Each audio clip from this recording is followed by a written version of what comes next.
श्री स्वामी समर्थ. नमस्ते. ज्योतिष kitchen and रेसिपीमध्ये आपले सगळ्यांचे मी अगदी खूप खूप मनापासून स्वागत करते.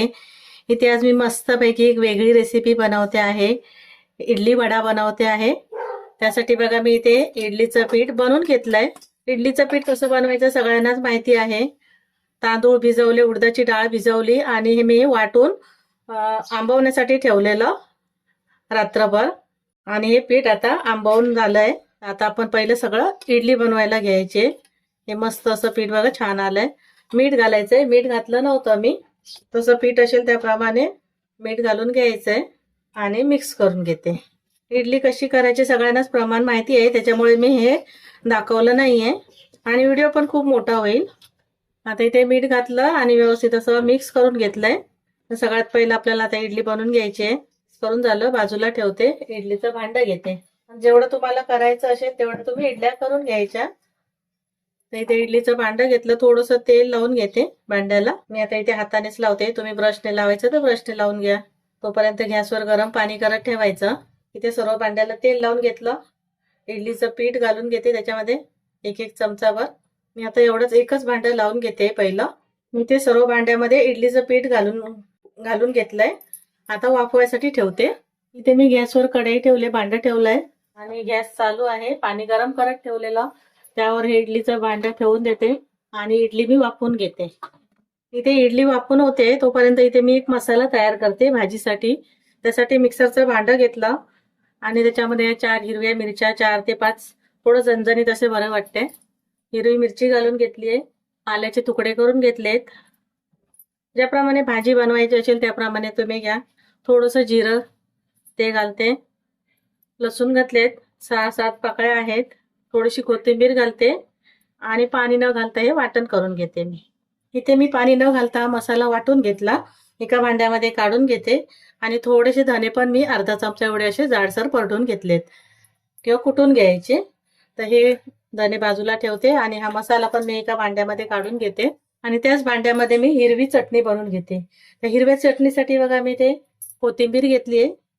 मुठभर कोथिंबीर आहे. मिरच्या घ्यायच्या आवडीप्रमाणे. आपण त्या भाजीमध्ये पण मिरच्या त्या वाटणामध्ये पण घेतल्या आहेत. थोडी मिरची घालून घेतली. तिथे पुदिना घालून घेते. पुदिना माझ्याकडे सुकवलेला होता. तुमच्याकडे ताजा पुदिना असेल तर तो तुम्ही घालून घ्या. मीठ घालायचं चवीप्रमाणे. एक आल्याचा तुकडा घालून घेते थोडासा आणि साखर, थोडीशी साखर घालते एकदम. लिंबाचा रस पिळून घेते. नंतर पिळला तरीही चालेल, पण मी आता घालते थोडंसं. एकदम जरासंच पाणी घालते, जास्त पाणी नाही, आणि चटणी पातळ होईल. आणि वाटून घेते. इथे हिरवी चटणी पण मी वाटून घेतली आहे आणि ही बाजूला ठेवते. तोपर्यंत आपल्या इडल्या पण झाल्या आहेत आणि त्या थंड करायला ठेवते. इडल्या मी काढून घेते. इथे दाखवते. 10 मिनिटं वाफवून घेतल्या आणि मस्त इडल्या आपल्या इथे तयार झाल्या आहेत. आता इडली मी थंड करायला ठेवते आणि तोपर्यंत भाजी बनवून घेते. इथे भाजी बनवायसाठी मी 2 बटाटे उकडून घेतले आहेत. सालं काढून घेते.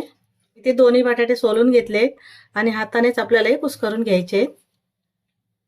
थोडेसे जाडसरच असे बरे वाटतात ना भाजीमध्ये. तुम्हाला जेवढी भाजी बनवायची असेल त्याप्रमाणे मी त्या 2च बटाटे घेतलेत आणि हातानेच कुस्करून घेतले. आता ही भाजी फोडणीला घालून घेते. भाजी बनवायसाठी इथे मी एक भांडं ठेवलंय. त्यामध्ये तेल घालून घेते. ज्याप्रमाणे भाजी असेल त्याप्रमाणे अंदाजाने तुम्ही घालून घ्या. इथे 1 चमचा एवढं घातलंय, 1 ते 1.5 चमचा एवढं तेल. इथे तेल चांगलं गरम झालं, मोहरी घालून घेतली, तर हिंगा घालते. कढीपत्त्याची पानं घालून घेतली आणि वाटलेला मसाला होता तो घालून घेते आणि परतून घेते तेलावर. मी वाटलेले धने होते ते पण घालते. वाटलेले भरडून घेतलेले आहेत, थोडेसे कुटून घेतलेले असे आहेत. 1 मिनिट हे परतून घेते मसाला. थोडीशी हळद घालून घेते आणि बटाटा घेतलेला होता कुक करून तो बटाटा घालते. चवीप्रमाणे मीठ घालून घ्यायचंय आणि भाजी चांगली 1-2 ते 3 मिनिटं परतून घेते. इथे 3-4 मिनिटं झाली, भाजी परतून घेतली. ही भाजी आपली तयार झाली आहे. ही थंड करून घेते. इथे ही भाजी थंड करून घेतली. वरून अजून थोडीशी कोथिंबीर घालून घेते. थोडासा लिंबाचा रस, जास्त नाही. आणि परत एकदा मिक्स करून घेते. असे थोडे थोडे तुकडे असायला पाहिजे, मग खायला बरं वाटतं. इथे लिंबाचा रस आणि कोथिंबीर घातली, मिक्स करून घेतलं. आता त्याचे छोटे छोटे असे गोळे बनवून घ्यायचे.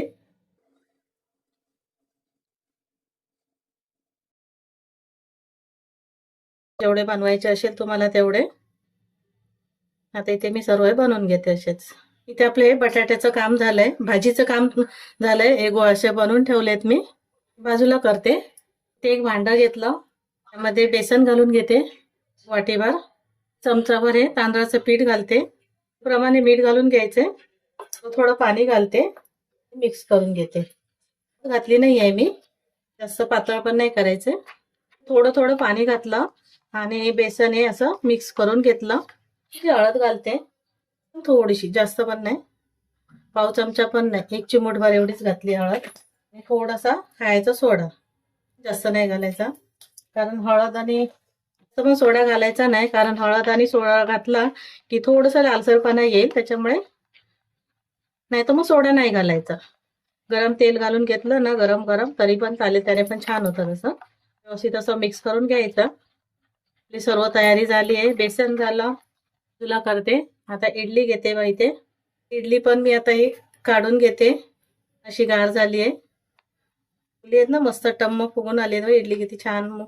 सर्व इडल्या एका प्लेटमध्ये काढून घेतल्या. आता आपल्याला इडली घेते मी इथे आणि कापून घ्यायची मधोमध, अशी नाही कापायची, थोडी कापताना हळूहळू कापायची. पाट घेतला तरी चालेल, कापताना हे बघा एवढं अशी ठेवायची, जसं पाव कापतो ना त्याप्रमाणे. आता इथे मी ही चटणी वाटलेली ना हिरवी, ती चटणी लावून घेते. सर्व इडल्यांना लावून घ्यायची पहिलं चटणी. इथे गोड चटणी केली आहे, चिंच गोडची किंवा खजूरची पाहिजे तर खजूरची, ती वरच्या बाजूला एका बाजूला लावून घेते. आपण बटाट्याचे जे पॅटीस सारखं बनवून ठेवलेले त्याच्यावरती ठेवायचं. आता मी सर्व इडल्या अशाच आधी बनवून घेते, भरून घेते. ते मी सर्व इडल्या बघा भरून घेतले, एकदमच भरून घ्यायच्या, मग आपल्याला तळायला सोपं जाईल. बाजूला करते आणि बेसन पण परत एकदा छान असं धुवून घ्यायचं. आणि किती बेसन मी घट्ट कसं ठेवलंय, जास्त पातळ पण नाहीये आणि जास्त घट्ट पण नाहीये. असं चमच्याला बघायचं, बोट वाढून, लगेच खाली येत नाहीये, म्हणजे आपले मिश्रण बरोबर आहे. लगेच खाली असं झालं असेल तर थोडंसं बेसन घालून घ्यायचं, मग पातळ असेल तर. आपलं हे बॅटर बरोबर झालंय. आता हे वड्या आपण तळायला घेऊ. पर्यंत मी तेल गरम करत ठेवलंय. ते मी आधी तेल थोडं गरम झालंय काय, तेल चांगलं गरम झालेलं पाहिजे. तेल गरम झालंय व्यवस्थित, असं भरलेली इडली घेते आणि या बेसन मध्ये गोळवून घेते, लावून घेते पूर्ण हे, आणि तेलात सोडते तळायसाठी. फास्ट ठेवायचा, दोन्ही बाजूने मस्त खमंग असं तळून घ्यायचे. मी आता एक एकच तळून घेते. जास्त कढई मोठी असेल तर 2-2 सोडू शकतात. मी 2-2 नाही घातले, एक एकच घातलेत. मस्त गोल्डन रंगावर तळून घेतलंय बघा, छान असं कुरकुरीत व्हायला पाहिजे, खायला पण छान वाटतं मस्त असं. मी काढून घेते आणि अजून एक तळून दाखवते. भरलेली इडली घेतली, बेसन मध्ये घालते, तळून घेते. आपला हा पण वडा आता मस्त असा तळून झालाय आणि बाकीचे असेच वडे मी तळून घेते. बघू शकता मस्त आपला असा झणझणीत आणि असा इडली वडा तयार झालाय. एक वडा मी तुम्हाला कापून पण दाखवते. सुकी चटणी मी केली नाहीये, तुम्ही सुकी चटणी बनवून घेतली ना किंवा विकत आणलीने खाल्लं तरी पण मस्त असं छान वाटेल.